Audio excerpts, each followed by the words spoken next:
Actionable Books interviews are candid conversations with the world's best business book authors.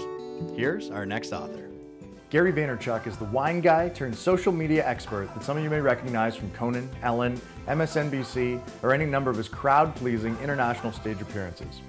Don't let his t-shirts and colorful language convince you he's all show, however. Gary's the real deal, an active investor in the startup world and a global go-to guy for understanding the future of social media and online experience at large. We first met up with Gary in late 2009 to talk about his international bestseller, Crush It, and now 18 months later we pinned him down again, this time to discuss his latest, the Thank You Economy.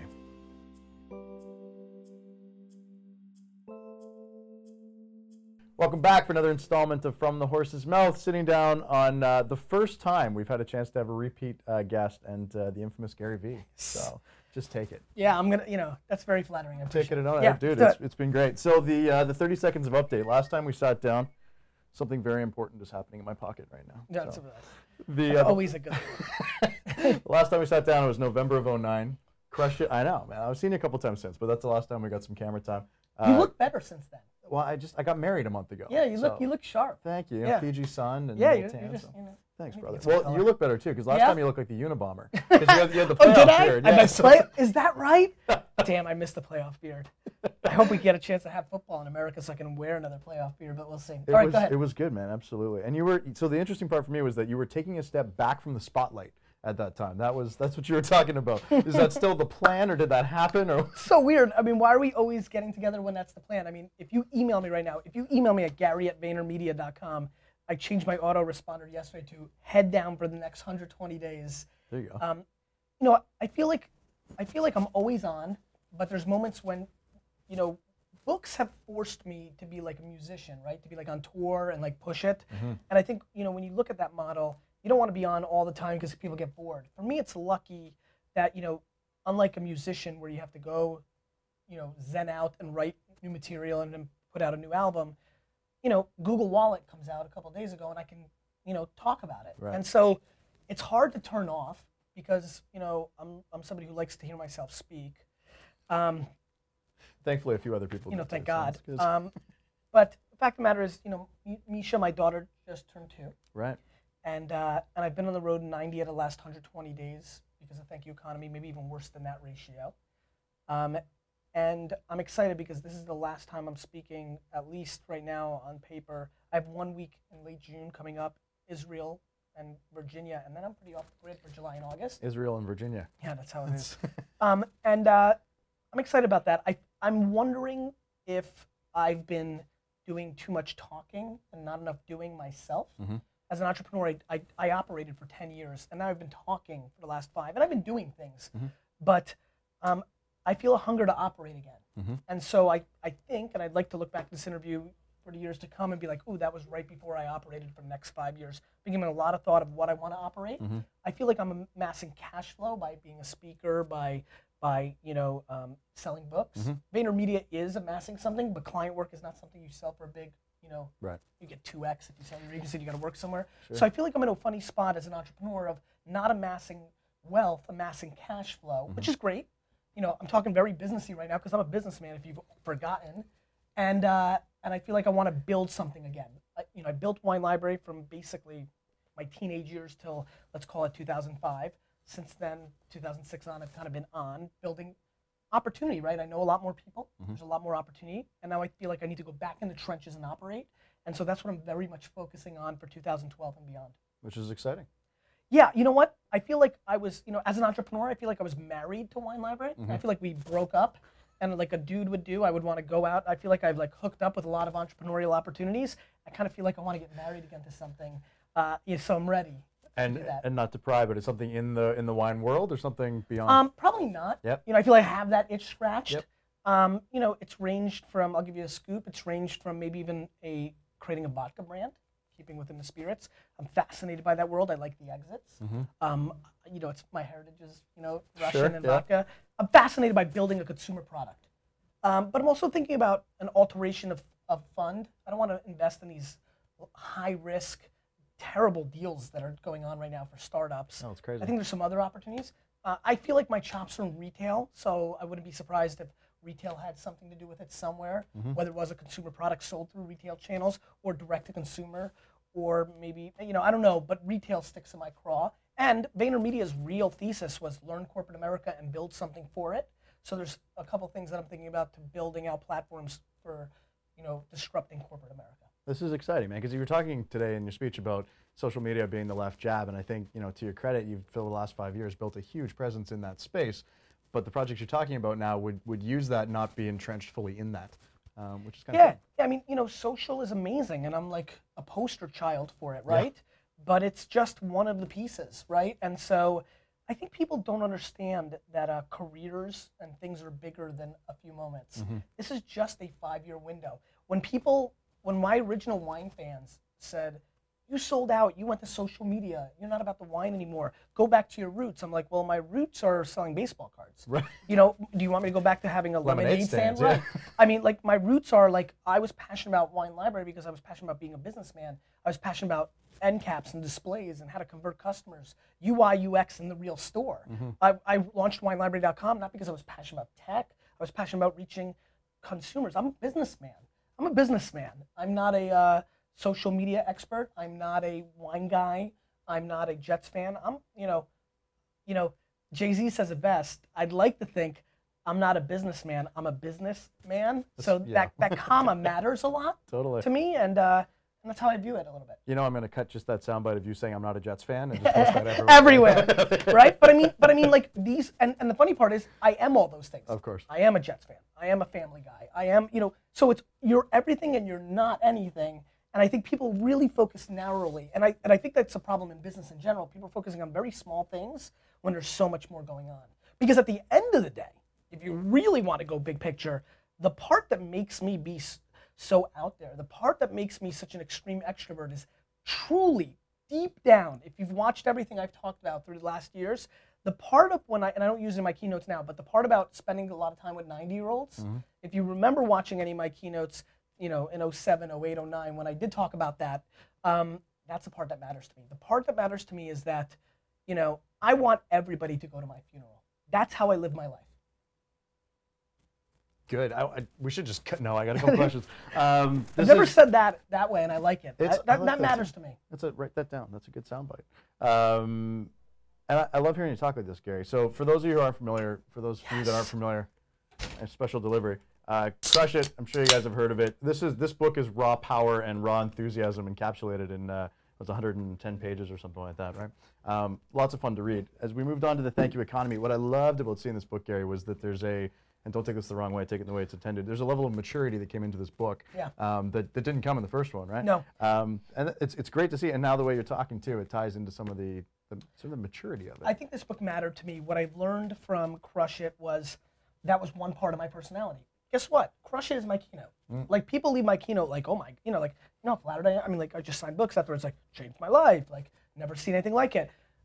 Crush It is a part of my personality. I am rah-rah. I would have been an amazing basketball coach or football coach because I will get my players pumped, but there's something behind, you know, the reason I still think I'm sitting here and people are still willing to follow me and I haven't gone into huckster land is that I think I have substance. I think, you know, listen, that's what I think. Because I think if you really look at it, I came with substance before I came talking. There's a lot of people talking that haven't executed. I executed first, then I started talking. I noticed that with Crush It, with the momentum of, you know, when you're entertaining and when you're motivating, you can really get into the, you know, infomercial Tony Robbins category. Sure. And I was very worried that I was slipping into that. Not that there's anything wrong with that, because it's a big part of, you know, it's a piece of me. But I felt very compelled to write this book because a lot of people that love the rah-rah were disappointed by Thank You Economy. Really? Yeah. You know, I read, they don't have as many negative reviews. It's funny. Crush It has a lot more negative reviews on Amazon than Thank You Economy does, right? It's more polarizing.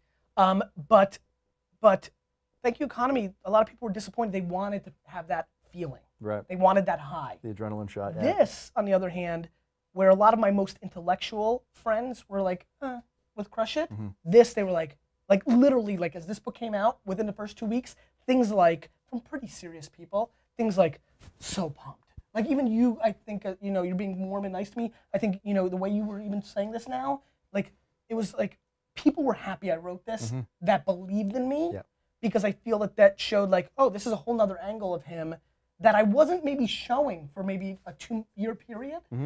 And I think the other thing is so intoxicating that it takes away from the substance. And you know, it's like being a very pretty girl. You know, like when you're a very, very attractive woman, it's super hard for guys to understand all the other stuff that comes along with you because we're completely fascinated by that part. I kind of felt that way. I felt like a hot chick. I feel that way every day. I feel like my performing skills and my rah-rahness and my ability to communicate overshadowed my understanding and my execution. And I felt like this book could show a little bit of that. And it's been very, very, I think this book has been equally as important to me as that book has been, because this has put me in a different place for a lot of people. And that has value, because I'm going to leverage where I sit with them. Sure. It's sure better to be considered smart than a huckster when you try to leverage that relationship. Yeah, no, and that's real. And you know, it's got that. If Crush It was all about the solitude, the isolation, the work till your eyeballs bleed mentality at 3 a.m. and that image of sort of the you know, frantic on the laptop. This is about community, right? This is about connecting. This is about really creating that real small town feel that you hint at a little bit in Crush It, right? And come back to strong in this. So so how's it going so far? It came out what, a few months ago? Yeah, it came out March, first week of March. The book's doing tremendously well. It just went back on the New York Times bestseller list, which means it has legs, which makes sense for this kind of book, which is what I prayed and hoped would happen. It's been very good. At the flip side, I went into this mindset that we talked about in the first part of this interview very early in the process of promoting the book.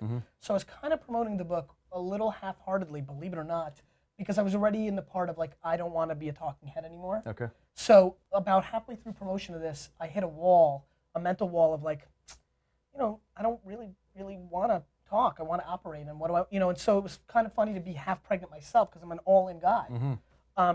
So I've been actually really excited how well the book's doing, considering I know deep down that I didn't do every crush it thing I could have to make this book sell, because somewhere along the process I said, this is not in the best interest for me as a businessman.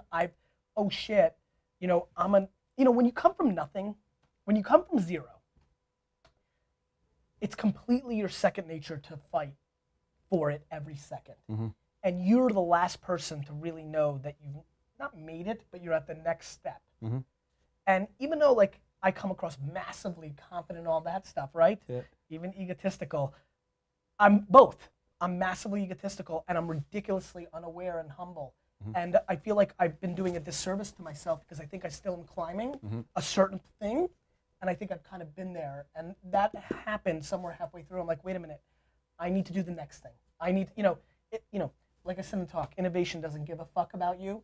I feel like I need to innovate again, or I'm not going to be relevant. It's why I stopped doing Wine Library TV and tried Daily Grape and went mobile and went subscription. I want to learn. Yeah.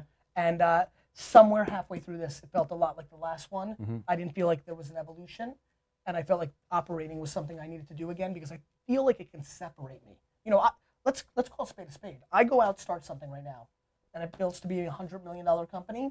I'm in a totally different place in the eyes of the world. And by the way, it matters. Like, it gives you more opportunity and things of that nature.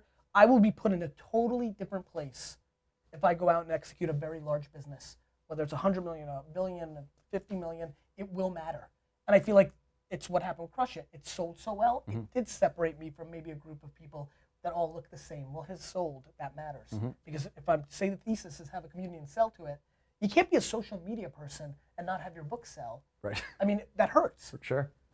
It hurts. Yeah, that's fairly damaging to credibility. You know, it's hard to say you're a movie star if your movies don't sell. Right, or you don't get cast, yeah. So, well, no, because those people got cast. People, people wrote books. People are promoting out there. Like, execution matters. Fair enough.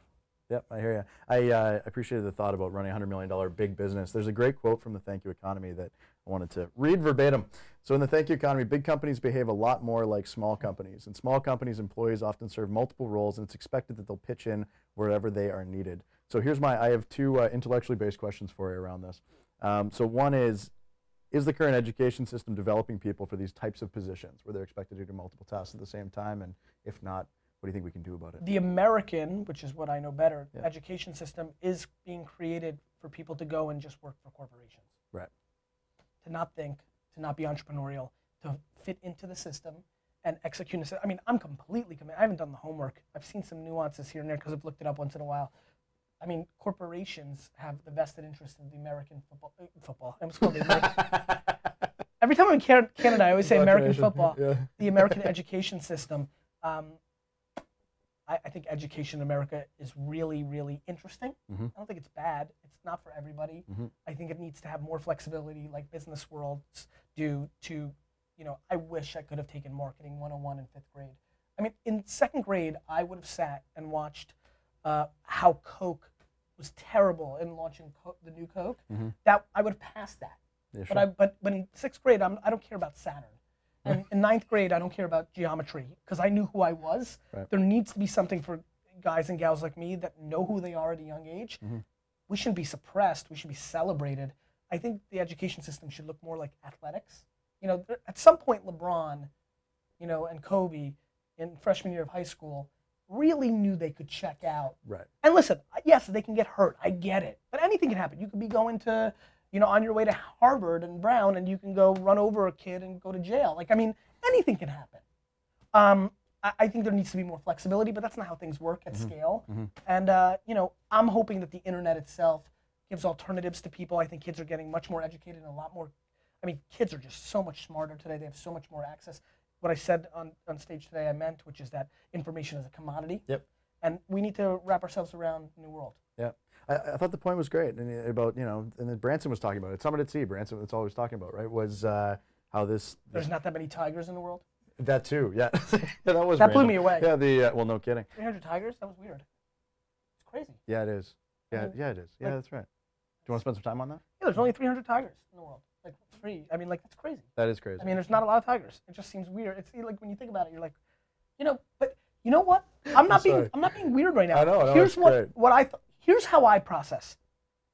When he said that, you remember tigers. It was great. Well, it's funny. You know why? Because this is what I remembered.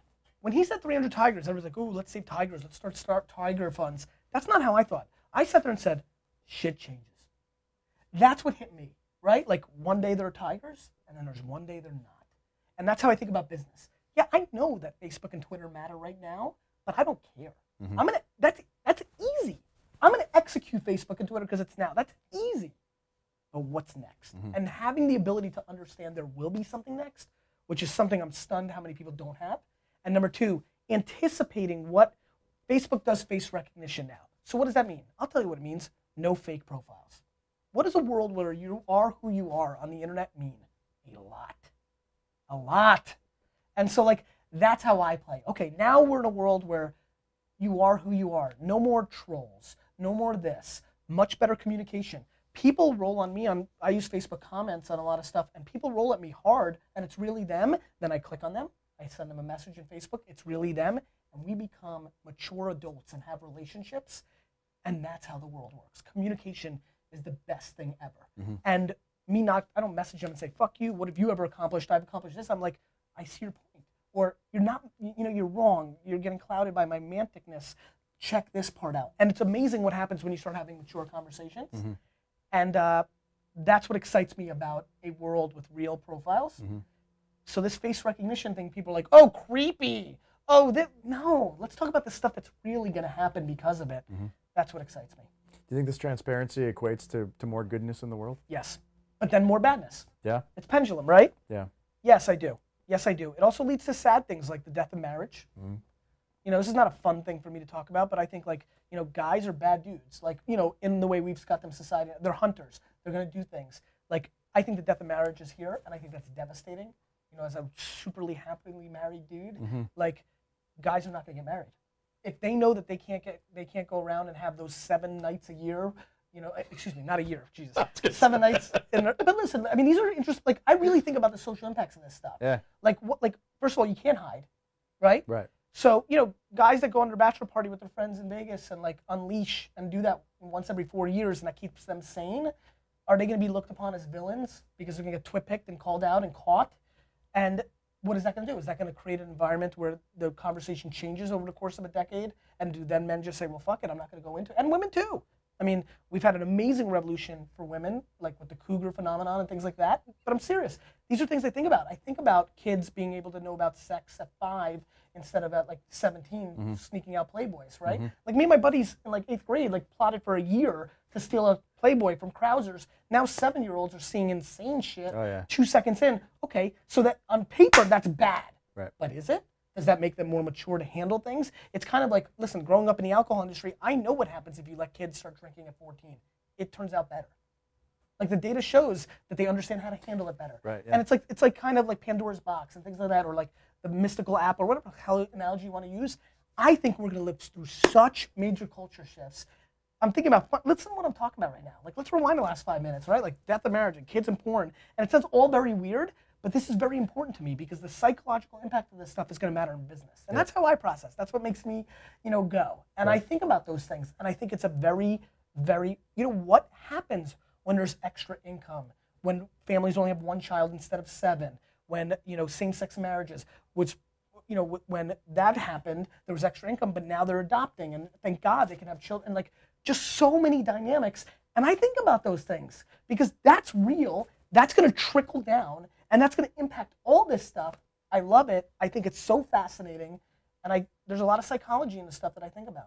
Is it important to you that your staff think about even a percentage of that, or do you just want them to do what they're supposed to do and go? The first layer behind me, Yep. Yes. Okay. The second layer, less. The third layer, less. Right. The fourth layer, less. While each layer is trying to make the low layer take their job, and they're trying to take the job of the person above them. I want a very competitive, healthy, we are one team unit, kind of thing going on. It's why people call me out all the time when I tweet New York-based people I need for my jobs. They're like, Gary, it's 2011. Can't you work from home? Can't we work somewhere else? No. I want to build culture. The only way I can build culture is I need you there. Yep. That's what I need. It's not wrong. I love people that want to have desks all over the world. Awesome. Not for me. It's not my strength. My strength is really getting to know my peeps, hug it out. I like it. Yep. It's why I travel, because I know that I've just changed my context, which is my favorite word, with all those people in that crowd today. Let's talk about context. You talk about content being king. If content's king, then context is queen, and in your words, that bitch runs the household. No, that marketing is queen, and, sorry, what did I say? Context is God. Oh, right? okay. So I just think context is the war. I talked about customer acquisition. Yeah. I believe that we're acquiring customers is the way that's being done is a science, and it's being mapped. And that retention and holding on to customers is the real key. Yeah. And that's not about numbers and data. That's about real human feelings. And that's what I focus on. No, it's great stuff. So you've got context, content, marketing, and then, so marketing is probably your style in there too, right? Yeah. The way in which you go about it. Sure. Marketing's awesome. It's storytelling. Yeah. The problem is the platforms to tell your story are dying. Yeah. So you've got to change your game. Sure. I mean, if people aren't watching boxing anymore, and they're watching MMA, you don't become a boxer, you become an MMA fighter. Right. I mean, you just have to adjust. Everything I talk about is always adjusting. I started with it and I ended with it, if you paid attention. We're living in 2011. Yep. Let's start acting like it. Yep, love it.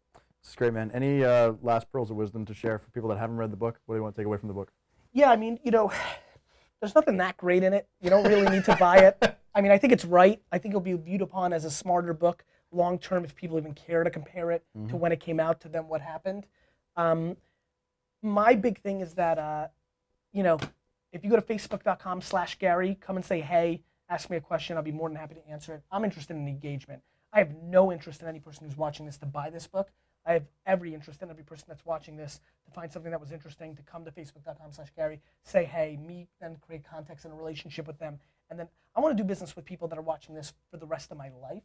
Awesome. Not for the quick Amazon click-through today. Yeah, fair enough. Keep an open mind when you read all of Gary's stuff. He's typically 2 years ahead of the curve, and Gary, it's always a pleasure. Thanks, Thanks, man. Thank you. Safe travels.